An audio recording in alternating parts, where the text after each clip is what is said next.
या श्री स्वयं सुकृतिनां भवनेश्वलक्ष्मी पापात्मनां कृतधियां हृदयेषु बुद्धि श्रद्धा सतां कुलजनप्रभवस्य लज्जा तां त्वां नतास्म परिपालय देवी विश्वम्। भगवती माता गंगा, भगवान चंद्रमौलीश्वर माता दुर्गा की असीम कृपा से आज माघ मास का परम पावन पर्व हम लोगों को प्राप्त हुआ है। ये जो पावन पर्व है माघ का, ये हर किसी को यूं ही प्राप्त नहीं होता। उसमें से कथा वाचन के लिए गुरुधाम की प्राप्ति हो जाए, भागवत जी की सेवा प्राप्त हो जाए, गुरु सेवा प्राप्त हो, यह बड़े ही सौभाग्य की बात है।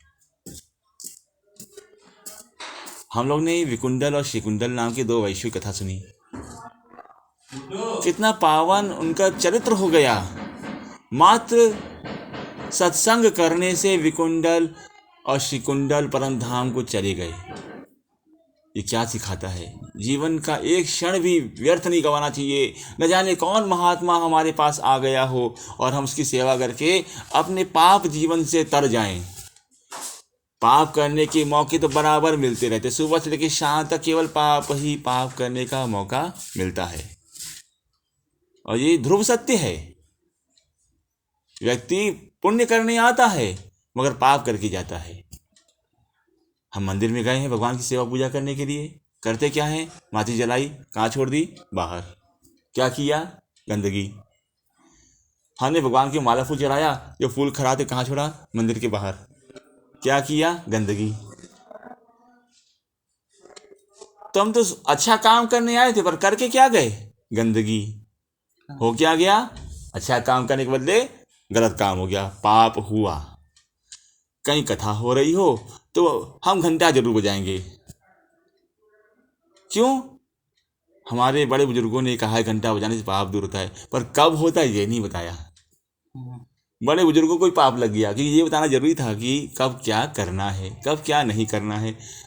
कुछ हमारे कानों में अच्छा चीज जा रहा था, भगवान का नाम हमारे कानों में जा रहा था, हमने घंटा बजा करके टन टन करके हमने जो है पाप को अर्जित कर लिया।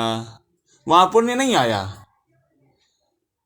दानवा नाम क्षयाय वही घंटा नादम प्रकुर्वीत, कहा गया है कि देवानाम विवृद्धये दानवा नाम क्षयाय च, दानवों के क्षय के लिए, दानवी प्रवृत्ति के क्षय के लिए घंटा बजता है। पर कथा जहां हो रही वहां दानव तो रहेंगे ही नहीं। क्यों? यत्र यत्र रघुनाथ कीर्तनं तत्र तत्र बद्धांजलि आंजनेय। जहां जहां हरि कथा होती है वहां वहां हनुमान जी रहते हैं, और जहां हनुमान रहेंगे वहां दानव कैसे रहेंगे? एक मयान में दो तलवारें कभी नहीं हो सकती, या तो हनुमान हो या तो दानव हो। अब हनुमान जी के राम नाम श्रवण में बाधा उत्पन्न कर देंगे तो पुण्य होगा? वहां तो पाप ही आएगा।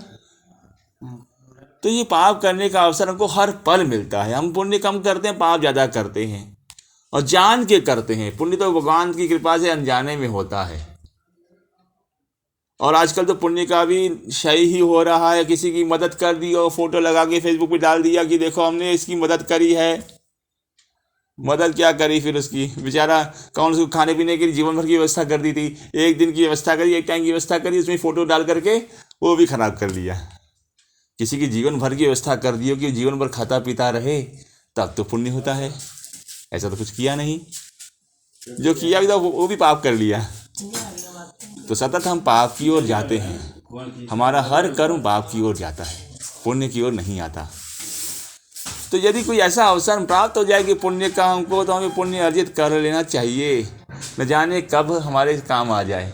किसी की मदद करने का अवसर मिल जाए, अरे तो पैसे से मदद नहीं कर सकते तो क्या वह शरीर तो दिया है ना भगवान ने, शरीर से मदद करेंगे। शरीर भी नहीं है तो भैया मन से मदद करेंगे। किसी और को कह दिया भैया इसकी मदद कर दो, हमारा शरीर नहीं है इसकी मदद करने लायक, तो हम किसी और से कह दें। भगवान तो छोटी छोटी बात को भी ध्यान में रखते हैं, और वही चीज जो हमने किया है दूसरे की मदद में, वो आगे हमारे ही काम आएगा। जब हमको जरूरत पड़ेगी तो हमको ही मिलेगा। आज लोगों को हम प्रत्यक्ष क्या देखते हैं? जो लोग घाट जाते हैं मणिकर्णिका पे, जिनका शवदाह होता है या कहीं भी शवदाह हो रहा है, उनको कंधा क्यों मिला? अंतिम में कितनों को कंधा नहीं मिलता। चाहे मुसलमानों में ही सही, कहीं किसी भी धर्म में हो, कंधा तो लेके जाते ना, 4 लोगों का 8 लोगों का, जितने लोग कंधा लगे, क्यों? किसी को कंधा देने में सहायता की थी उन्होंने। तो जब अशक्त हो गए हैं, अपने बल पे नहीं चल सकते, अपनी गति को नहीं जा सकते, तो जब उन्होंने किया था उसका फल उनको मिलता है, उनको भी कंधा देने वाले आ जाते हैं।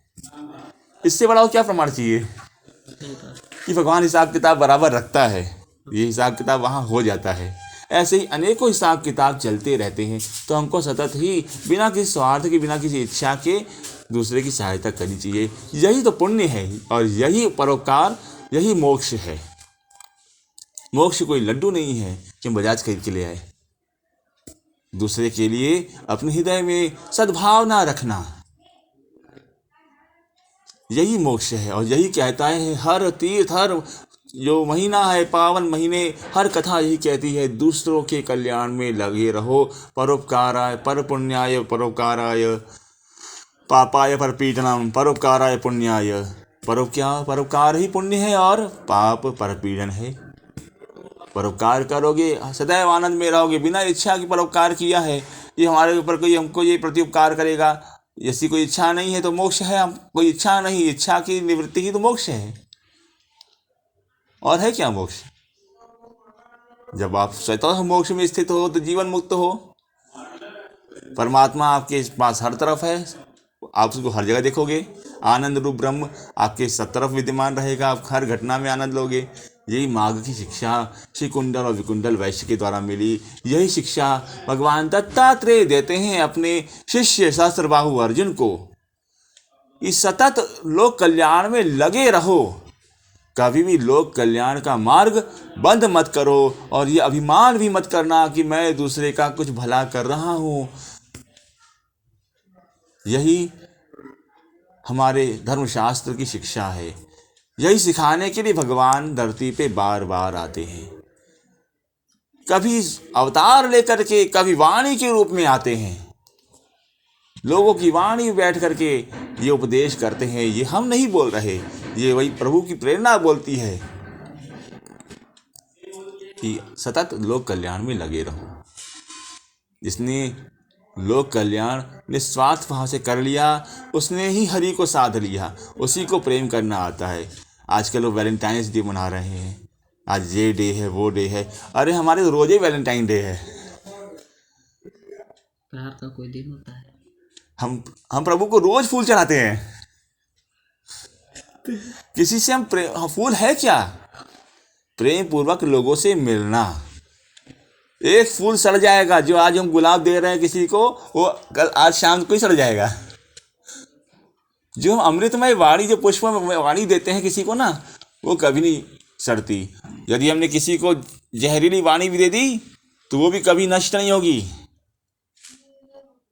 किसी को धतूरा खिलाया तो उसका असर कब तक रहेगा? धतूरे का जो कांटा चुभाया उसका असर कब तक रहेगा? एक दिन, बहुत ज़्यादा एक दिन रहेगा। कुछ ज़्यादा नुकसान करके तो 7 दिन रहेगा। मगर किसी कटीली वाणी बोल दी तो जीवन भर असर रहेगा। और किसी को पुष्पमय सुगंधित वाणी, अमृतमय वाणी दे दी तो जीवन भर उसका असर रहेगा। तो वाणी रूपी जो पुष्प है, हम उससे जो प्रेम बढ़ाते हैं वो जीवन भर रहता है। ये जो आजकल का चलन चल रहा है, पुष्प अर्पित कर दो किसी स्त्री को, तो ये क्या है? ये वस्तुवत वैलेंटाइन या प्रेम नहीं है। सबसे प्रेम करो। घर में माता लोग प्रेम की परिभाषा लेके चलते हैं, प्रेम तो निस्वार्थ है। वो निस्वार्थ प्रेम कहाँ से सीखा? पहले माँ बाप से सीखा। सबसे पहले वैलेंटाइन तो वही है, क्योंकि सबसे पहले प्रेम तो उन्होंने हमको किया है। हमने उन्हीं से सीखा है और हम उन्हीं से सीखते हैं, अपने परिवार वालों से सीखते हैं। कोई स्त्री जिसको आप फूल दे रहे हो, या कोई स्त्री लड़के को फूल दे रही है, तो वो तो एक दिन छोड़ के चला जाएगा, उसका भरोसा नहीं है। परंतु अपने माता पिता, अपने मित्र, बंधु बांधवगण जो हमारा भला चाहते हैं, ये तो हमेशा ही हमारे पास रहेंगे। और इन सब के रूप में कौन हमारे पास है? इन सब के रूप में परमात्मा ही हमारे पास है, जो हर वक्त हमको देख रहा है, हर वक्त हमारा भला चाहता है। तो असली वैलेंटाइन कौन है? असली वैलेंटाइन तो हमारा कृष्ण है, जो हर वक्त हमारे लिए है और हर वक्त कहता है कि मैं तुमसे प्रेम करता हूँ, मैं तुम्हारे लिए समर्पित हूँ। तुम मेरे समर्पित हो या ना हो, मैं कोई अपेक्षा नहीं करता। बस तेरे लिए कुछ करने में मैं पीछे नहीं रहूँगा। यही कृष्ण हमेशा करते हैं, यही सिखाते हैं और यही वो करते रहते हैं।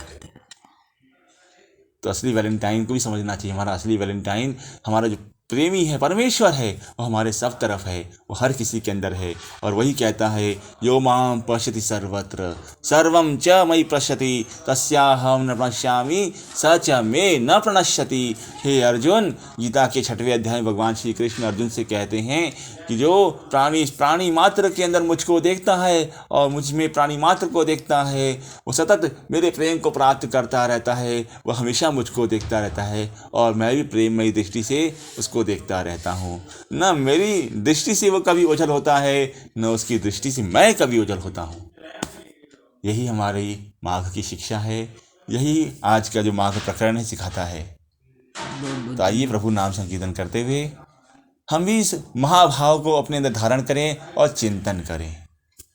गोविंद जय जय गोपाल जय जय, गोविंद जय जय गोपाल जय जय, राधा रमण हरि गोविंद जय जय, राधा रमण हरि गोविंद जय।